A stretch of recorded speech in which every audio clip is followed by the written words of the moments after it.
सर्वांना नमस्कार। विधान परिषदेचे निवडणूक लागलेली आहे आणि सांगली सातारा स्थानिक स्वराज्य संस्था मतदारसंघातून महाविकास आघाडीतर्फे मी अधिकृत उमेदवार म्हणून या ठिकाणी निवडणूक लढवत आहे आणि आदरणीय शरदचंद्रजी पवार साहेब तसेच आमचे प्रदेशाध्यक्ष शशिकांतजी शिंदे साहेब आणि ज्येष्ठ नेते जयंत पाटील साहेब त्याचबरोबर पक्षातील इतर सर्व ज्येष्ठ नेते यांनी माझ्यावर जो विश्वास दाखवलेला आहे या मतदारसंघामध्ये निवडणूक लढवण्यासंदर्भात तो सार्थ ठरवण्याची जबाबदारी माझ्यावर आहे आणि त्या दृष्टीनं मी मतदारसंघामध्ये दौरे सुरू केलेले आहेत। या मतदारसंघामध्ये सर्वसाधारणपणे सरळ लढत होईल भाजप विरुद्ध महाविकास आघाडी अशी, आणि मला खात्री आहे की या मतदारसंघामध्ये मतदार बंधू महाविकास आघाडीच्या बाजूनं राहतील।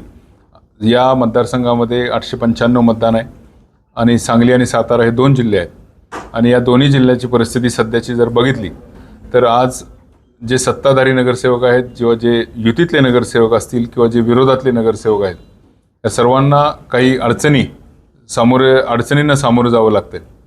आज जे विरोधातले नगरसेवक आहेत त्यांच्यावर अगदी दुजाभाव केला जातो, त्यांना कोणत्याही प्रकारचं फंडिंग किंवा अनुदान किंवा त्यांच्या वॉर्डातली कामं करण्यासाठी त्यांना कसल्याही मदत सत्ताधाऱ्यांकडून मिळत नाही आणि ते फक्त विरोधकातल्या महाविकास आघाडीच्या नगरसेवकांबद्दल होते असं नाही, तर जे युतीतले दुसरे दोन पक्ष आहेत शिवसेना आणि राष्ट्रवादी त्यांच्या नगरसेवक आणि जिल्हा परिषद सदस्यांनाही त्यांच्या मतदारसंघामध्ये आपली कामं पूर्ण करण्यासाठी आवश्यक ते फंड सत्ताधाऱ्यांकडून मिळत नाहीत आणि अशा प्रकारच्या वल्गना अनेक वेळा याच जिल्ह्याचे जे मंत्री आहेत त्यांच्याकडून तुम्ही भाषणातून सुद्धा ऐकले असतील की सगळे फंड आम्ही देणार आहे त्यामुळे तुम्ही आमच्याकडे या, अन्यथा तुम्हाला कसल्याही प्रकारचा निधी मिळणार नाही। तर अशा पद्धतीची गोष्टी या नगरसेवक आणि जिल्हा परिषद सदस्यांना भोगाव्या लागत आहेत आणि नगरसेवक असू द्या जिल्हा परिषद सदस्य असू द्या, आज एक व्यक्ती 15 ते 30 हजार लोकांचं प्रतिनिधित्व करत असतो आणि इतक्या मोठ्या संख्येने लोकांचं प्रतिनिधित्व करत असताना त्यांची कामं प्रामुख्याने करणं ह्या त्या नगरसेवकाचं जिल्हा परिषद सदस्याचं काम असतं, परंतु निधी अभावी आणि वरच्या सत्तेतल्या पक्षामधल्या लोकांच्या जो दृष्टिकोन आहे विरोधकांच्याबद्दल किंवा युतीतल्या दुसऱ्या पक्षांच्याबद्दल त्यामुळं त्या निधीची उपलब्धता होत नाही, त्यांची कोणतीही कामं होत नाहीत। ही परिस्थिती झाली युतीतले दुसरे सदस्य आणि विरोधकांची। आज भाजपच्या नगरसेवकांची आणि जिल्हा परिषद सदस्यांची काय अवस्था आहे? आज त्यांच्या वॉर्डामध्ये जरी काही फंड पडले तरी त्यांच्या वॉर्डामध्ये ते काम कोणी करावं, ते काम कसं असावं याविषयी त्यांना कोणताही अधिकार ठेवलेला नाही। केंद्रीय पातळीवरून सर्व अधिकार सर्व टेंडर वाटले जातात आणि त्या टेंडरमध्ये जर एखाद्या कॉन्ट्रॅक्टरनं चुकीचं काम करत असेल आणि भाजपचा नगरसेवक जरी त्या कॉन्ट्रॅक्टरला काही अरेरावी करत असेल किंवा तू हे चुकीचं करतोय म्हणत असेल तरीसुद्धा कॉन्ट्रॅक्टर सरळ मंत्र्यांना फोन लावतात आणि वरून त्या नगरसेवकांना झापलं जातं, त्यांची झाडाझडती घेतली जाते। त्यामुळे स्वतःच्या वॉर्डातली जी कामं आहेत त्या कामंसुद्धा चांगली व्हावीत म्हणून भाजपचे नगरसेवकसुद्धा आपल्या तिथल्या स्थानिक कॉन्ट्रॅक्टरला सांगू शकत नाहीत, अशी परिस्थिती आहे।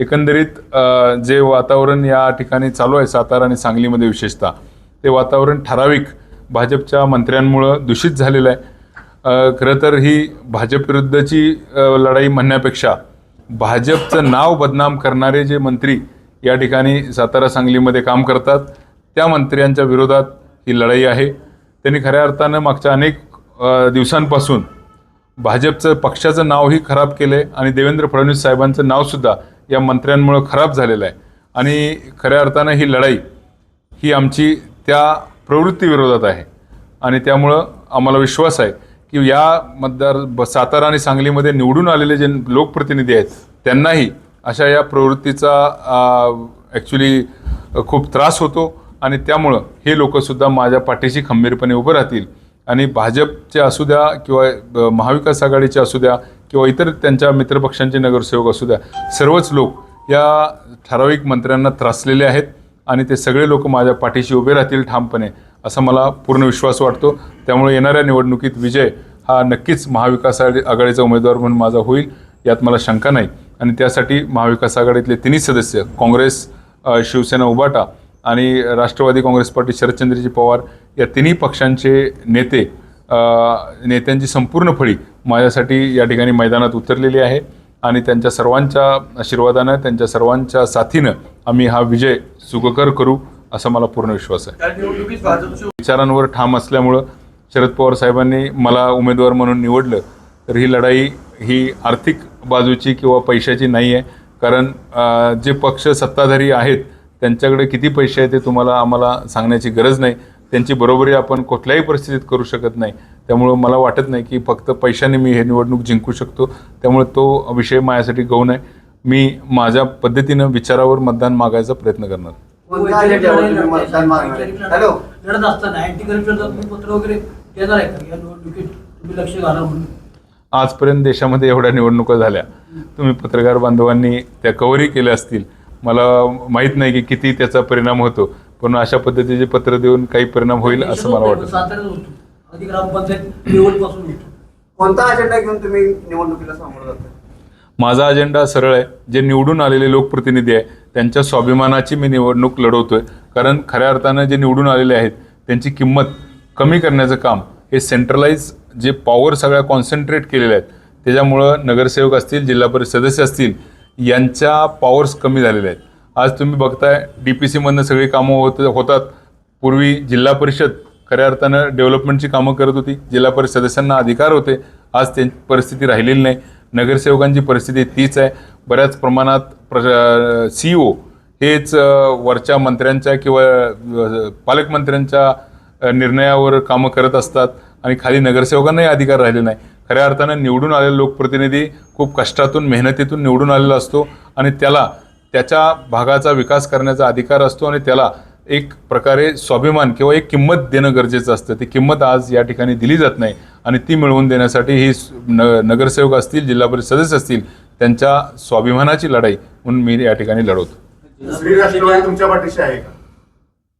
दुसरी राष्ट्रवादी युतीमध्ये आहे, त्यामुळे माझ्या पाठीशी असण्यास संबंध येत नाही. जिल्हा परिषदेच्या सत्ता नाट्यामध्ये शिंदे सेनेचं सदस्य ते दुखावले गेले होते. ते काय तुमच्याबरोबर आहेत किंवा काय असं तो त्याची चर्चा झाली? राईट. जिल्हा युतीमधले जे पक्ष आहेत ते पक्ष म्हणून माझ्या पाठीशी नक्कीच नसणार आहेत. परंतु वैयक्तिक कुणाचा जर हेवादेवा काही असेल आणि त्यांना जर त्या युतीचे विचार पटत नसतील तर ते कदाचित मला सपोर्ट करू शकतील. परंतु पक्ष म्हणून शिंदे सेना असेल किंवा राष्ट्रवादी काँग्रेस पार्टी, अजितदादा पवार यांचा पक्ष असेल, हा पक्ष युतीबरोबर राहील असं मला वाटतं. तुम्ही म्हणताय की युतीतले जर सत्ताधारी तुमच्या बरोबर नाहीये, मतं जास्त होती तरी सुद्धा शेखर गोरेचा पराभव ज्या प्रवृत्तीने केलेला आहे त्यामध्ये राष्ट्रवादी आहे आणि भाजप. आता ते काय अर्धे भाजपमध्ये आहे, आज काही राष्ट्रवादीत आहेत. तर गद्दारीची तुम्हाला भीती वाटते का?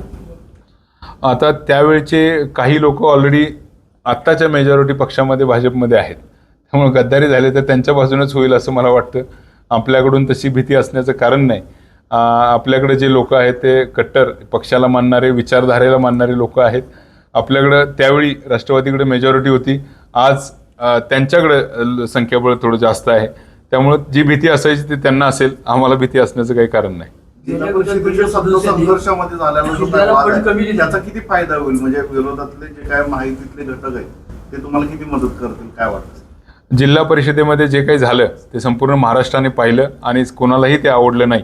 त्यामुळे जिल्हा परिषदेच्या अध्यक्ष निवडीमध्ये ज्यांच्यावर अन्याय झाला ते नक्कीच माझ्यावर राहतील असं मला वाटतं. परंतु ते युतीतले पक्ष आहेत, ते नक्की काय करणार हे त्यांचे वरिष्ठ, त्यांचे जे कोणी असतील ते ठरवतील. त्यांचे पक्षाची भूमिका काय असेल त्याप्रमाणे ते वागतील. परंतु फक्त त्यावरच अवलंबून राहून मला ही निवडणूक लढवता येणार नाही. मला माझ्या पद्धतीनं अनेक अपक्षही आहेत, अनेक लोक आहेत, अनेक वेगवेगळ्या आघाड्यांच्या मार्फत निवडून आलेले लोक आहेत. अशा अनेक लोकांना घेऊन ही मला निवडणूक लढवावी लागणार आहे. पूर्णपणे मी युतीतल्या पक्षांवर अवलंबून नाही. जिल्ह्यातली शिवसेनेची भूमिका स्पष्ट झाली. शिवसेना युतीतला पक्ष असल्यामुळं त्यांची भूमिका जी युतीची असेल तीच असणार आहे, अधिकृत भूमिका. वैयक्तिक कुणाला जर त्रास झाला असेल या भाजपमधल्या ठराविक लोकांचा तर ते त्याविषयी वेगळा निर्णय घेऊ शकतील. परंतु मला वाटत नाही की युतीतल्या कुठल्या पक्षाची वेगळी भूमिका भाजपपेक्षा असेल असं मला तरी वाटत नाही.